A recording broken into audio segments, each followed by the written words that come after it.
anything on reports of a U.S. citizen, Robin Shahini, being sentenced to 18 years in Iran? Oh, all right. We are troubled by reports that Robin or Reza Shahini, a person reported to be a U.S. citizen, may have been convicted and sentenced to 18 years in prison. We reaffirm our calls on Iran to respect and protect human rights and fundamental freedoms, cease arbitrary and politically motivated detentions, and ensure fair and transparent judicial proceedings in all criminal prosecutions consistent with its laws and its international obligations. So, can I follow up on that? Yes. This keeps happening over and over and over again.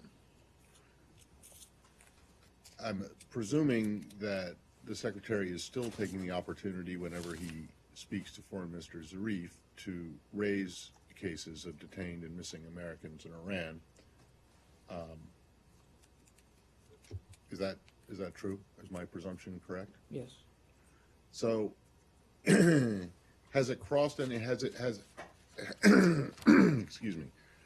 Has it yet? I realize that you guys are insistent and make a case, make an argument that the sequencing of what happened in terms of January and the release of the U.S. prisoners and the return of the money to Iran, that money was not a ransom. But given the fact that this keeps happening, Iranian Americans keep being arrested and keep being convicted in Iran, has it occurred to anyone here that despite your best efforts to convince the Iranians and the rest of the world that these payments weren't ransom, that in fact they regard them as ransom, and they have had the effect, or the payments have had the effect of this kind of thing continuing to happen? Matt, I can't possibly get into the heads of Iranian officials. I can't speak to their motivations on this. What I can say, again, is that we do not pay ransom. We don't pay ransom. We didn't then. We don't now. We're not going to change that policy going forward. And we're going to continue to raise our concerns with Iranian officials about the detained citizens there. That's not going to stop. We're also going to continue to call on Iran to respect and protect human rights and to ensure fair and transparent judicial proceedings. I would remind you that we continue to maintain sanctions related to Iran's human rights abuses.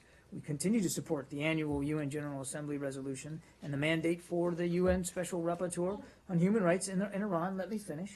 And we address human rights violations and abuses in international religious freedom, human rights, and trafficking in persons reports. So nobody's turning a blind eye here. But what may be behind this, I don't think any of us know with certainty. Right, but are you at least able to conceive of the idea that an Iranian perception, if in fact there is one, but that a perception in Iran that they successfully took and held Americans, then released them, and at the same time received millions and millions and millions of dollars in cash, the perception, their perception of that being perhaps ransom, is contributing to what is the continued arrest and conviction of American citizens in their country?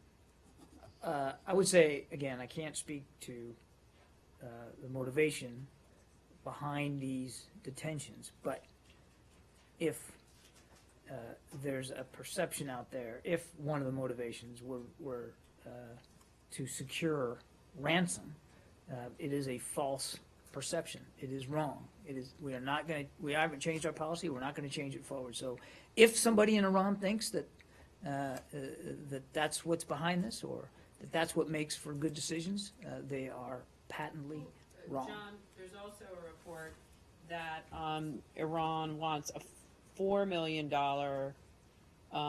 ransom in exchange for Nizar Zaka. This is the Lebanese citizen and permanent resident of the United States that, by the way, was on a job as a U.S. contractor when he was I think we've already spoken to his to this particular case, but. No, I know but- you've but spoken about the case, but the Iranians now want $4 million for his release. So I haven't it just seen goes that. to Matt's point. I haven't seen that report. They see these Americans as cash cows, and it's only likely to continue. I haven't seen that report, but again, I go back to what I said. If the motivation is driven by quote unquote ransom, it's a false motivation. Are you looking to strengthen your travel warnings? I mean, I know that there's already travel warnings out for The Americans. travel traveling. warnings are already pretty starkly written. Well, with is there respect to anything? Iran. Do you have any? They keep seizing these Americans. Is there anything? I think you we've can do? been nothing but honest with the American people about the risks of travel to Iran. Thanks, everybody. You say, though, that this is false motivation, but anyone, whatever the motivation is, it's their motivation. It's not yours. Which to is say why that I it's said I couldn't incorrect. speak to their motivation, No, Matt, but that doesn't mean that. I know, but you don't understand that if let me someone- let me disabuse anybody in Iran that thinks that if the Yes, reason please for do. detaining American citizens is to achieve a ransom, I want to disabuse them of that notion, So they're not that going is to get not. any more, there are no more prisoner swaps that are going to involve We money. are always working to obtain the release of Americans detained unjustly in Iran. I'm not going to speak to our efforts in that regard, but we do not pay ransom, and that policy is not going to change. Thank you. Thank you. I am not at liberty to discuss that. Thanks.